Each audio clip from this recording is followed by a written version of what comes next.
La loi 016/PR/2006 portant orientation du système éducatif, à son article 9, stipule que l'enseignement public est gratuit.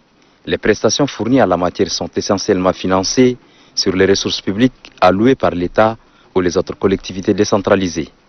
Toutefois, l'enseignement public admet la participation des bénéficiaires et des initiatives communautaires librement constituées en partenariat avec l'État et les autres collectivités décentralisées. Malheureusement, cette disposition est mal interprétée par les partenaires du système éducatif. Pour le cas de l'enseignement technique, c'est ce que nous faisons. Tout ce qui est mis à la disposition des élèves pour pouvoir étudier dans de bonnes conditions, c'est l'État qui met. Maintenant, il y a une convention qui lie l'État avec les parents d'élèves de façon volontaire, essaient d'accompagner, ne serait-ce que leurs enfants pour la bonne marche des établissements. Le gouvernement dit que l'école tchadienne est gratuite. Et si l'administration quelconque prend le droit d'inscription, c'est juste pas celle, mais en accord avec l'AP. L'administration, on a mis les COGES. Les COGES est mis par le ministère de l'Éducation nationale et de la promotion civique. Donc, c'est le COGES qui gère l'inscription.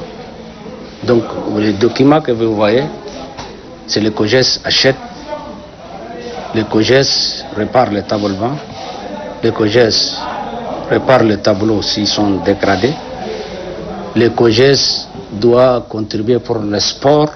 Pour la directrice du collège Bellevue de Moursal, les frais d'inscription permettent aux établissements de préparer la rentrée scolaire. Selon la directrice des enseignements et de la formation, l'apport des parents est minime par rapport aux investissements de l'État.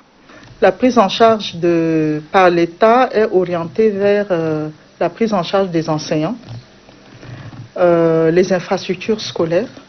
Donc, une grande partie des postes budgétaires en ce qui concerne l'État, en ce qui concerne l'école, est assurée par l'État.